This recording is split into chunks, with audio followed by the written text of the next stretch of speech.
Too Crazy AI vous apporte les actualités IA importantes d'aujourd'hui. xAI a lancé Grok 4.1 Fast avec réduction de 50% des hallucinations et Agent Tools API gratuit. Meta a dévoilé la percée Vision SAM 3, OpenAI a lancé le modèle de codage 24 heures. Découvrons les développements d'aujourd'hui. xAI a lancé une mise à jour majeure le 19 novembre, modèle Grok 4.1 Fast et Agent Tools API. Ce modèle, avec fenêtre de contexte de 2 millions de tokens, réduit de moitié le taux d'hallucination, battant Claude Sonnet 4.5, GPT-5 et Gemini 3 Pro dans les benchmarks agentiques. Le plus excitant est Agent Tools API. Les développeurs peuvent permettre à l'IA de naviguer sur le web, rechercher sur la plateforme X et exécuter du code avec quelques lignes. Tous les outils fonctionnent sur l'infrastructure xAI, pas besoin de gérer les clés API ou les limites de taux. Encore mieux, ce service est complètement gratuit jusqu'au 3 décembre. Meta a publié une percée majeure en vision par ordinateur le 19 novembre, SAM 3 et SAM 3D. SAM 3 introduit pour la première fois la segmentation à vocabulaire ouvert. Vous pouvez décrire parapluie rouge rayé en langage naturel et il identifie précisément tous les objets correspondants. Les données de performance sont impressionnantes. 30 millisecondes pour traiter 100 plus objets sur GPU H200, 2 fois plus rapide que les systèmes existants. Dans les tests utilisateurs à l'aveugle, SAM 3 bat le concurrent le plus fort 3 contre 1.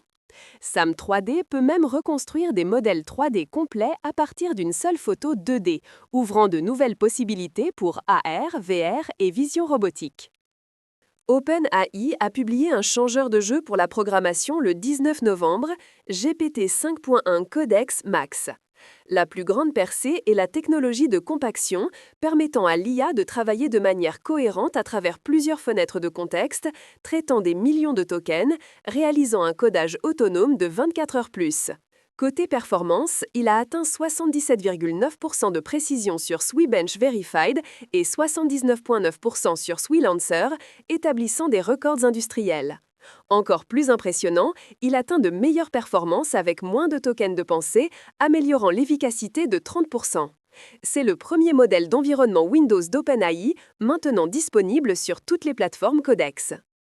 Google a publié Gemini 3 le 18 novembre, marquant une mise à niveau complète dans la compétition avec OpenAI. Le point fort est la couverture mobile complète. Les utilisateurs peuvent accéder à Gemini 3 Pro sur bureau, applications mobiles et web mobile en sélectionnant simplement le mode Thinking. Ce qui excite davantage les développeurs est l'intégration Jules. Gemini 3 Pro est maintenant en direct dans l'agent de codage autonome Jules, surpassant 2.5 Pro en codage et flux de travail agentique avec raisonnement plus clair et alignement d'intention plus fort. Jules prend en charge le flux de travail unifié entre terminal, extension CLI et API. OpenAI a publié GPT 5.1 le 12 novembre, mise à niveau complète de GPT-5. 2 versions clés, Instant et Thinking. La plus grande innovation de GPT 5.1 Instant est le raisonnement adaptatif. Il décide de manière autonome quand réfléchir profondément et quand répondre rapidement. OpenAI affirme qu'il est plus chaleureux, plus intelligent et meilleur pour suivre les instructions. La version Thinking va plus loin, ajustant précisément le temps de réflexion, délibérant sur problèmes complexes tout en répondant rapidement aux simples. GPT 5.1 Pro est maintenant disponible pour les abonnés mensuels à $200 et intégré à GitHub Copilot et plateforme API. Voici la question la plus folle d'aujourd'hui. xAI joue la carte gratuite avec Agent Tools API, tandis qu'OpenAI et Google construisent des écosystèmes en boucle fermée avec services payants. La stratégie gratuite peut-elle aider xAI à dépasser dans le domaine des agents IA? Ou est-ce juste du marketing à court terme qui finira par revenir au modèle payant? Quel est votre choix? Rendez-vous dans les commentaires. Too Crazy AI, continuons la folie demain.